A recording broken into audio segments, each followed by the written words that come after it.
The story kicks off with chaos, a loud crash, and a girl getting hit by a speeding car. Her life flashes before her eyes, and just when you'd think it's lights out, nope. Instead of fading into darkness, she wakes up somewhere completely different, another dimension. There, she meets a woman. And not just any woman, we're talking glowing, perfect hair, calm energy, the whole goddess vibe. The woman gently tells her what happened. She got hit by a car and died instantly. Brutal. The girl had just been heading home from martial arts practice, something she'd been doing since she was a kid, when it all went down. The girl is understandably heartbroken. Dead? Gone? Never seeing her family again? That's a lot. Through her tears, she asks who this woman is. The woman smiles softly and says, "I'm a goddess." You know, casual. Then she laughs lightly and says something shocking. The girl wasn't supposed to die. Suddenly, the memories come flooding back. There'd been a mother and her child in the road, and the girl had jumped in to save them. The goddess nods. Yep, that was it. Because she died a death she wasn't meant to, she's now out of the reincarnation loop. She can't go back to her old world or be reborn there. But don't worry, the goddess has a special plan. And when a literal goddess says that, you know something wild is coming, she tells the girl she's sending her to another world. She even pulls out a crystal, poof, out of thin air, and tells the girl to look inside. In the crystal, the girl sees a woman. Who's that, she asks. The goddess explains that this woman has lived the same life 5 times. Yeah, 5 times. Something beyond even the goddess's control keeps messing with this woman's fate. The woman's name? Alexandra Vistoriano. Fancy name, fancy life. She's the daughter of a duke. Then 2 more people appear in the crystal, a broody young man and a smug-looking woman. The man, Loris Baltus, spits out venom at Alexandra, accusing her of being jealous and harassing another woman, Delphina Ciro. The goddess adds that Delphina has holy magic. Cue the girl's jaw-dropping. Magic? In this world? The goddess nods and starts listing off types like she's reading a menu. Fire, water, wind, earth, lightning, ice, void, and the rarest of them all, holy magic. It can heal, purify, and sometimes it has something called allure magic. The girl, of course, asks what that means. And the goddess explains that allure magic is basically dangerous charm magic. It makes people obsessed with you, willing to do whatever you say. The scary part?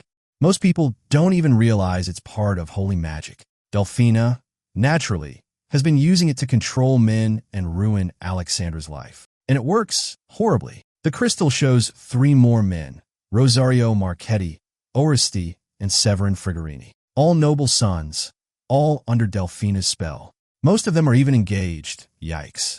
Delphina frames Alexandra for a crime she didn't commit, and Alexandra gets tossed into a rickety carriage, dying tragically every time. Meanwhile, Delphina lives her best life, surrounded by her brainwashed boy toys. The girl asks, "Can't you stop it?" But the goddess shakes her head sadly. Even she can't change this fate. Alexandra has died 5 times already, and her soul is about to break completely. One more round, and she'll disappear forever. The goddess wants to save her, but she needs help. So she turns to the girl. Would you take Alexandra's place? Now, most people would probably say, are you kidding me? But our girl? She's built different. She's been dead for like 5 minutes, already hearing about dark magic, betrayal, and murder loops, and still she says yes. Boom. She's suddenly in Alexandra's body. And not a moment too soon, because Loris is mid-screaming fit, yelling about how he doesn't want to hear her excuses. But the new Alexandra? She's too busy staring at her reflection, amazed by how beautiful and regal she looks. The room around her is stunning. Loris's yelling becomes background noise. Finally, she turns to him and says what everyone's thinking. You're annoying. Silence. Loris freezes. Delphina gasps. The goddess's voice echoes softly in her head. The soul swap worked. Alexandra's original soul is off to reincarnate. It's all up to her now. The goddess leaves her with one last fact. Alexandra can use every kind of magic, except holy magic. Now fully in character, Alexandra stands tall. You all talk like you run the world, she says coolly. Maybe stop and think who's actually at fault here. Someone stammers. WH, what are you talking about? But she's too distracted. Her dress is ridiculously heavy. She mutters that she wishes it would just disappear.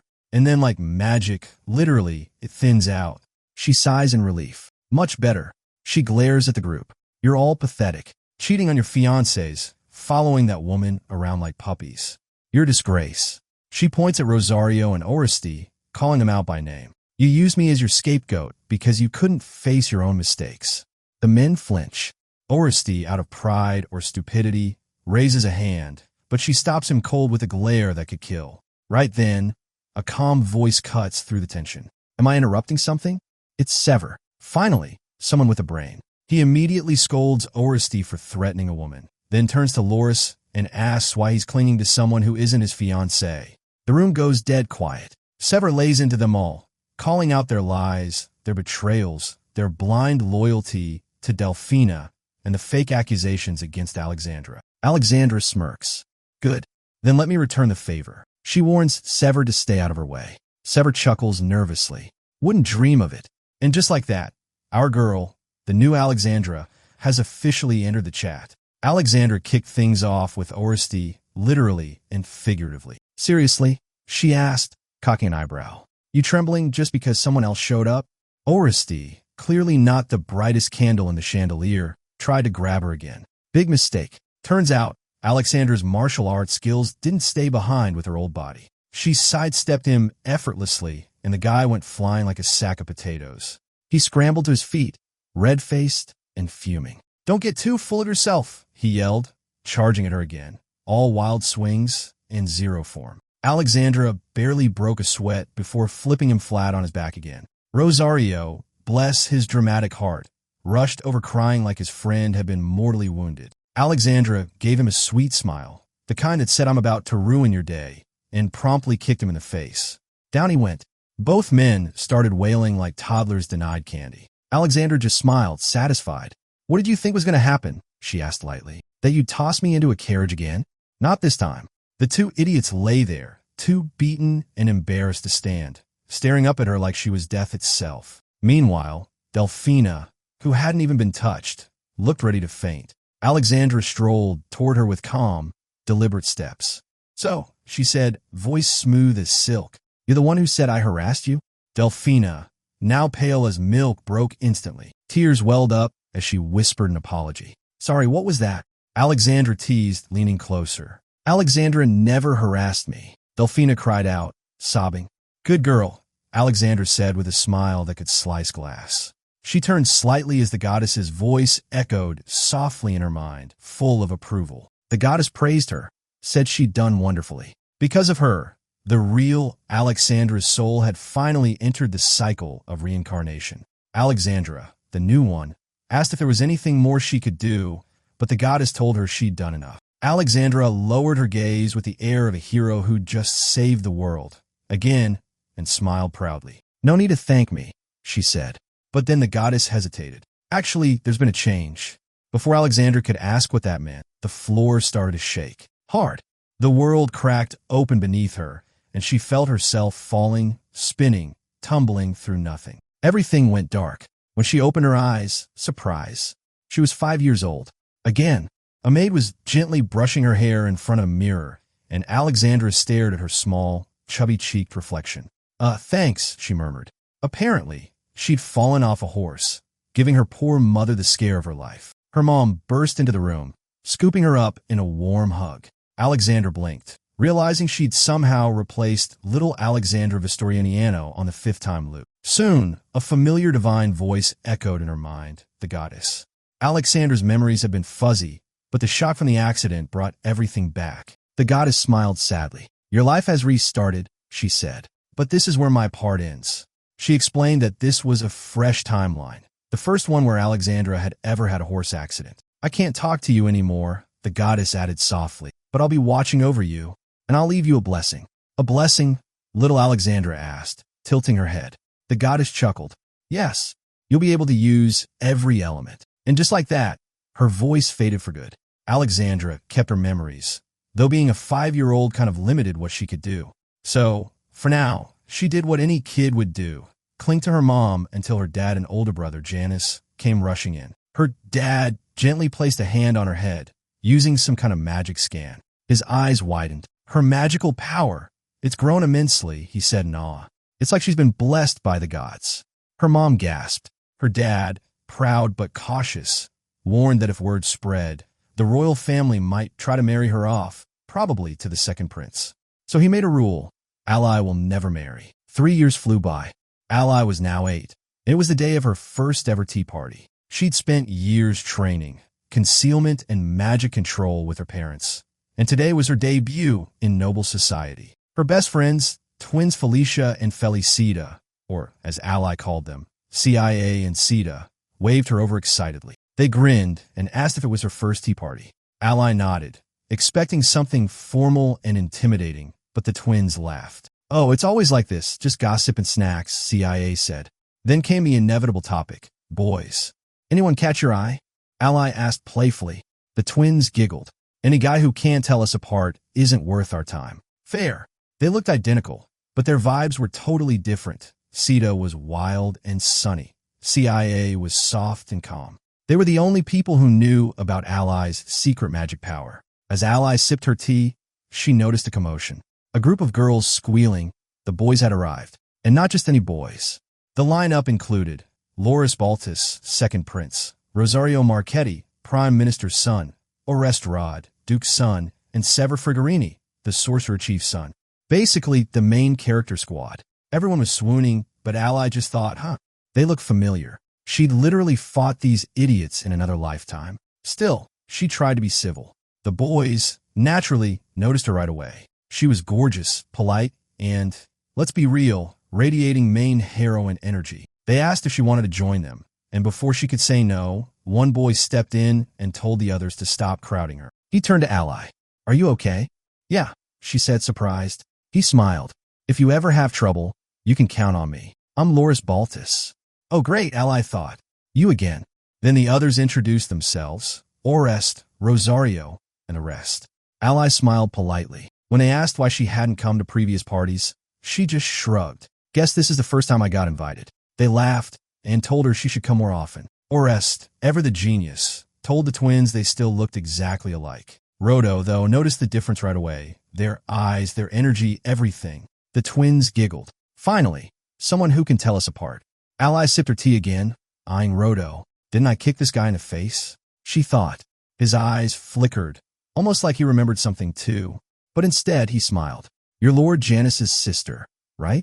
I study under him." Ally sighed internally. They all seemed so innocent. Not yet the manipulative fools they'd become. Maybe, just maybe, this timeline would be different. Then Rodo noticed Ally spacing out. "You okay?" he asked. Before she could answer, he realized the sweets were gone and darted off to grab more. Ally followed, only for a random mean girl to try the classic trip the new girl move. Unfortunately for her, Ally was not new to this nonsense. She saw the foot coming and stepped right on it. Hard. The girl yelped, and Ally turned with the calmest expression ever. "Is there a problem?" she asked sweetly. "If you've got an issue, just say it to my face instead of trying to ruin my snacks." The boys rushed over immediately, helping Ally and telling off the other girls. Loris even took the lead. "If you have a problem," he said coolly, "take it up with me." I chose to sit with her. Ally smiled at him. "You really like playing the hero, don't you?" Loris grinned. "Didn't expect you to be so bold." The twins clapped in delight. "We'd have totally fallen for that," one said. Orest joked about challenging her to a duel someday, and Ally shot him a look that screamed, "Try me." He immediately backed down with a nervous laugh. Rodo admitted he was hopeless at combat. Loris just coughed awkwardly and said, "You really are a wild one, Lady Ally." Then, in a surprising move, he said, "Since we're all friends now, why don't we drop the titles and just use first names?" Ally hesitated, proper etiquette and all, but Loris teased, "Come on, a bold girl like you cares about that." She smirked. "Fine, only if you're okay with it." And just like that, little Lady Alexandra Alivestorianiano officially made friends with the boys whose fates she already knew, and maybe, just maybe, this time she'd change them. So that's when Ally finally felt it. She'd actually done it. She'd started over for real this time. The whole gang was chatting away, laughing, and just enjoying themselves when, of course, chaos decided to drop by again. Suddenly, a bunch of guards came bursting in, shouting that a magical horse had gone wild and was charging straight toward the party. Everyone jumped up like popcorn, ready to run for their lives. But not Ally. Oh no, our girl had other plans. She yelled for Loris to take care of the twins, but Loris, being Loris, yelled back for her to run too. Ally ignored him. Instead, she sprinted toward the out-of-control horse. Yeah, full speed. Everyone watching basically forgot how to breathe. The horse's body shimmered like fire, its golden mane flashing in the sunlight. A beautiful, terrifying mess. Meanwhile, some guy on another horse was chasing after it, yelling for Ally to get out of the way. But Ally, cool as ever, she stretched out her hands, called softly to the beast, and before anyone could blink, she jumped up and wrapped her arms around its neck. Just like that, the wild creature calmed down. The mysterious rider finally caught up, nearly falling off his own horse in shock. He rushed over, worried out of his mind. "Are you hurt?" he asked. "I'm fine." "And he's fine too," Ally said, stroking the horse gently. She told the boy not to punish the animal. It was scared, not bad. Then she noticed the bruises on its neck. "Whip marks?" she asked quietly, her eyes narrowing. The boy looked confused. "You can't understand what it's saying?" "Not words," Ally admitted, "but I can feel what they feel. Ever since I fell off a horse when I was a kid."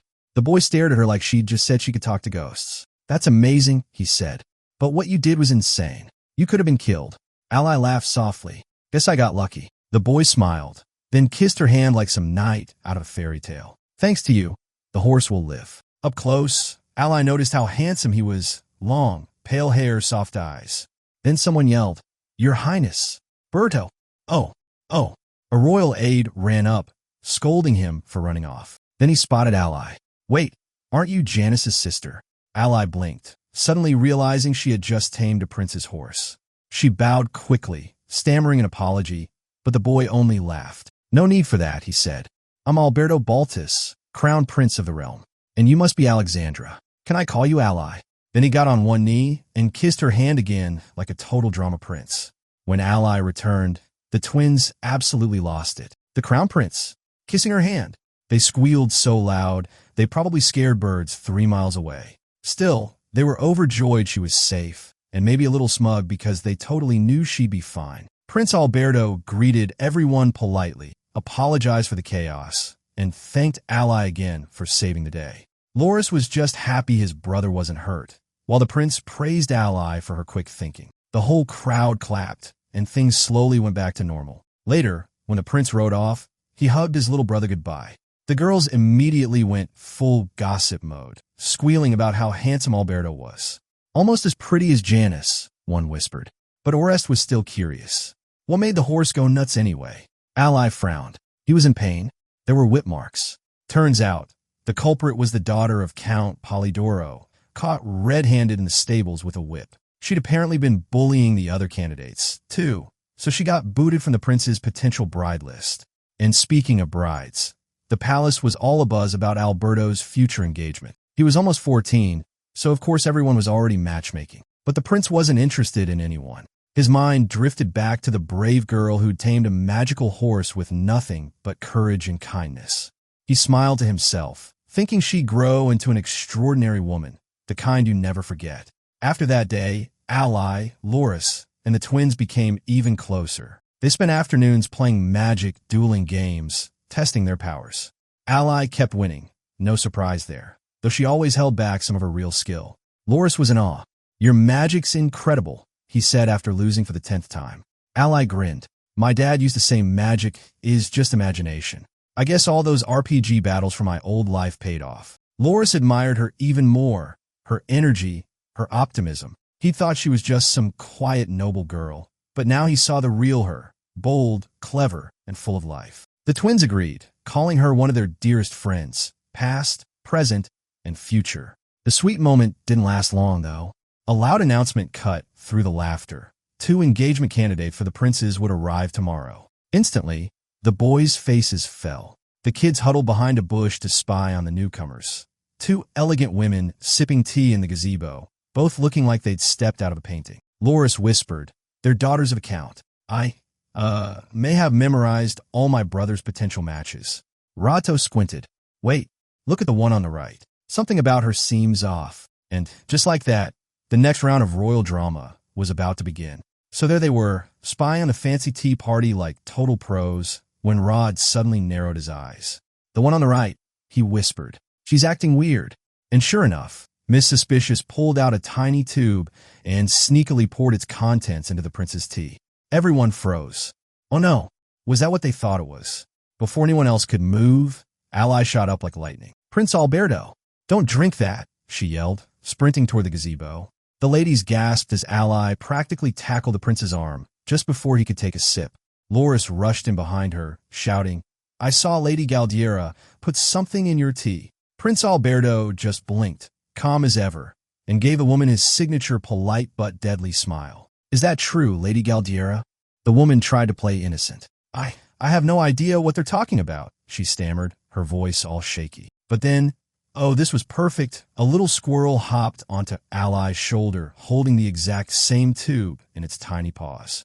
Ally winked at her furry accomplice and handed the evidence to the prince. What's this? He asked. Lady Galdiera kept pretending to be clueless, but Loris wasn't having it. That's what she poured into your tea, he said flatly. At that point, the lady's poker face cracked. Her eyes welled up, and she started babbling apologies. Turns out it wasn't poison, just a love potion. Girl had a major crush on the prince and decided to, speed things along magically. Alberto sighed, looking both disappointed and exhausted. I already saw you slip something into the cup, he said coolly. I was only pretending to drink it to see your reaction. But thanks to Lady Ally here, I didn't have to test you. Ally apologized for being reckless, but the prince just smiled softly. You saved me. That's what matters. He motioned for everyone to move somewhere private and told Lady Galdiera her little stunt meant she was officially off the list of potential brides. The woman panicked. But it was only a love elixir, she cried. Exactly, said the prince, his voice like ice. And the fact that you think that makes it better only proves my point. And just like that, the guards escorted her away. When the dust settled, Alberto turned back to Ally, got down on one knee, and kissed her on the cheek. Thank you for saving me, he murmured. Ally froze, cheeks blazing red. She touched her face like it had just been branded with royal fire. Loris, of course, piped up, Hey, where's my reward? Ally leaned toward the prince and whispered with a grin, You're welcome. Later, Lady Galdiera's whole family got demoted from count to baron status. Apparently, marrying the prince came with a serious upgrade for the bride's family, so all the candidates were practically fighting tooth and nail for the spot. Even after the scandal, not a single one withdrew. Royal love was serious business. Prince Alberto eventually made an official statement. He couldn't promise to pick a bride from any of them, but still, every lady clung to hope like it was the last rose at the ball. Ally couldn't help but feel bad for him. Politics made everything complicated, even love. For the first time, she saw something in the prince's eyes that wasn't calm or kind. It was cold, distant, like she was seeing the real him for the first time. Time skipped ahead 6 years. Ally was 14 now, still best friends with CIA and Sita. They were basically inseparable, always laughing and dueling in their magic games. RS groaned after losing to her for the millionth time. Seriously? Again? Loris laughed. Still can't beat her even with sword training, huh? But Ally just smirked, popping up behind Orest and poking aside. Surprise attacks when wars, buddy. They were all growing up. Orest had gotten taller and stronger, and, surprise, surprise, he'd been crushing on Sita since forever. Now, they were actually planning to get engaged before entering the Royal Magic Academy. Then came Rosario's turn. Out of nowhere, he confessed his feelings to CIA right in front of everyone. The poor guy was beat red, but it was adorable. Ally was thrilled for her friends. Love was blooming everywhere. She teased Loris. Guess it's just us now, the single ones. He chuckled. Don't say it like that. She really did care for him, but only as a friend. When someone teased her about dating Loris, she snorted. Please, if we got engaged, I'd probably end up punching him again. One day, as the group was laughing about something dumb, Loris suddenly perked up. Oh, my brother's back. That made everyone stop. Wait, the brother? It's been a year, he said softly. Loris hugged him like he was never letting go, gushing about how mature he looked. Ally giggled. They honestly looked like long-lost lovers finally reunited. Then Alberto turned to her. And what about you, Lady Ally? No welcome back hug for me. Ally's heart did a weird little flip, but she stepped into his arms anyway. The prince gently patted her head. You've grown even more beautiful, he said. A true lady. Ally turned pink from head to toe. She had no idea what to do, so she panicked and kissed him on the cheek. The prince froze, then smiled. Now I truly feel a home. Jan immediately groaned. Brother, please stop teasing her. But Alberto wasn't joking. I mean it, he said. When she kissed me, it felt like my heart would explode. Everyone stared. Jan's face screamed, "Please let me disappear." But Alberto knew the truth. He'd been waiting years for this. He even asked Jan quietly, "You haven't told her, have you?" Jan just sighed and looked away. Later, Ally sat at her desk, staring at her book while her maid, Mary, helped her unpack school supplies. Something was clearly bothering her. Mary tilted her head. "You seem troubled, my lady." "Tired?" "No," Ally said, fidgeting. "It's just when I saw Prince Alberto again, something felt different." Mary smiled gently. "Your heart's still pounding, isn't it?" Ally blushed. "Yeah." "Then hold on to that feeling," Mary said softly. "That's where happiness begins." Ally looked up. "Mary, is there something bothering you?" The maid hesitated, but Ally just hugged her. "Whatever it is, I'll always be here. Promise me you'll stay with me, too." Mary smiled. "Always, my lady."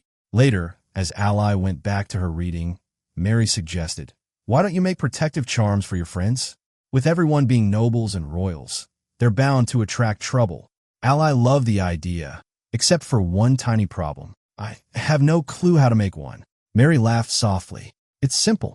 You just infuse magic into gemstones and imagine what kind of protection you want to give." "Wow," Ally said. "You really do know everything." Of course, she wasn't wrong. Mary wasn't an ordinary maid. She'd once been part of a secret royal division, which explained her mysterious skills. "Can I use any gemstone?" Ally asked. "Pretty much," said Mary. "But charms work best if they're things people can carry, like rings or bracelets." Ally smiled, already imagining her friends wearing matching enchanted accessories. A circle of protection, bound by magic and friendship. Ally decided to make something special for her friends, Sita, CIA, Loris, Orest, and Rosario. One by one, she wrapped up the protective charms she'd made.